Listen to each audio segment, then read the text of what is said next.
नांदेडमध्ये सध्या गणेशोत्सवाचा उत्साह शिगेला पोहोचलेला दिसतोय। लाडक्या गणरायाचं आज घरोघरी आगमन होतंय आणि बाप्पाच्या स्वागतासाठी नांदेडकर शहराच्या बाजारपेठांमध्ये मोठी गर्दी करतायत। विशेषतः श्रीनगर भागामध्ये पूजेचं साहित्य, सजावटीच्या वस्तू आणि घरगुती गणेश मूर्ती खरेदी करण्यासाठी लोकांची मोठी गर्दी दिसत आहे। ज्यांनी अगोदरच मूर्त्यांची बुकिंग केली होती ते आता आपापल्या लाडक्या बाप्पाला घरी घेऊन जाण्यासाठी लगबग करताना दिसतायत। संपूर्ण शहरात सध्या एक उत्साहाचं वातावरण पसरलंय, पण या उत्साहाच्या वातावरणासोबतच एक वेगळीच भावनाही नागरिकांच्या मनात आहे। नुकत्याच झालेल्या ढगफुटी सदृश्य पावसामुळे नांदेड जिल्ह्यातील शेतकऱ्यांचं मोठं नुकसान झालंय।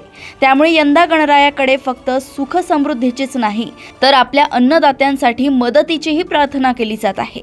सरकारने शेतकऱ्यांची संपूर्ण कर्जमाफी करून त्यांची नुकसान भरपाई द्यावी अशी आशा आणि प्रार्थना नांदेडकर आपल्या लाडक्या बाप्पांकडे करत आहे। या संपूर्ण परिस्थितीचा आणि उत्साहाचा आढावा घेण्यासाठी आपण थेट नांदेडमध्ये जाऊया। आपले प्रतिनिधी पवन जगदंबार तिथून लाईव्ह जोडले गेले आहेत।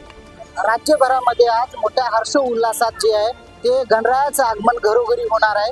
त्या निमित्ताने जे आहे शहरातील बाजारपेठ जे आहे विविध साहित्याने गजबजून निघाल्याचं आपल्याला पाहायला मिळत आहे। घरगुती गणपतीसह इतर जे डेकोरेशनचं साहित्य आहे ते मोठ्या प्रमाणात बाजारामध्ये विक्रीसाठी आलेलं आहे आणि हेच साहित्य खरेदी करण्यासाठी नांदेडकरांनी जे आहे बाजारपेठेमध्ये मोठी गर्दी केल्याचं चित्र आपल्याला पाहायला मिळत आहे। मी आता श्रीनगर भागामध्ये आणि या ठिकाणी तुम्ही पाहू शकता मोठ्या प्रमाणात नांदेडकरांनी गर्दी केलेली आहे आणि आपल्या लाडक्या गणरायाला घरी नेण्यासाठी हे नांदेडकर जे आहे बाजारपेठेमध्ये गर्दी करत आहेत। काका, काय सांगाल, आज गणेश उत्सव साजरी होत आहे, काय आनंद होत आहे? सगळ्यांनी आनंदी राहावं, गणेशाच्या सगळ्यांना शुभ आशीर्वाद मिळावा हेच सांगू इच्छितो। यावर्षी मोठ्या प्रमाणात पाऊस झाला आहे, शेतकऱ्यांचं देखील मोठं नुकसान झालं आहे, तरी सुद्धा मोठ्या आनंदामध्ये जे आहेत नागरिक जे आहे ते आपल्या गणरायाला घरी घेऊन जात आहेत। काय सांगाल, काय मागणी कराल आपण गणरायाकडे? शेतकऱ्यांना सरकारने मदत करावी, कर्जमाफी करावी, गणरायाच्या रूपाने आशीर्वाद द्यावा एवढंच सांगेल।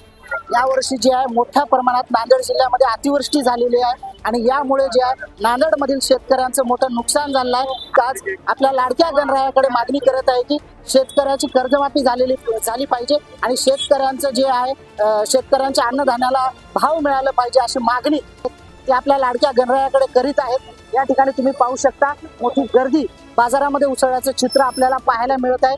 विविध डेकोरेशनचे साहित्य असतील, फळं असतील किंवा जे पूजेचं साहित्य आहे ते खरेदी करण्यासाठी नांदेडकरांनी जे आहे श्रीनगर भागामध्ये मोठी गर्दी केल्याचं चित्र आज आपल्याला या ठिकाणी पाहायला मिळत आहे। कॅमेरामॅन हर्षवर्धन सोबत मी पवन जगदंबार, देशोन्नती, नांदेड।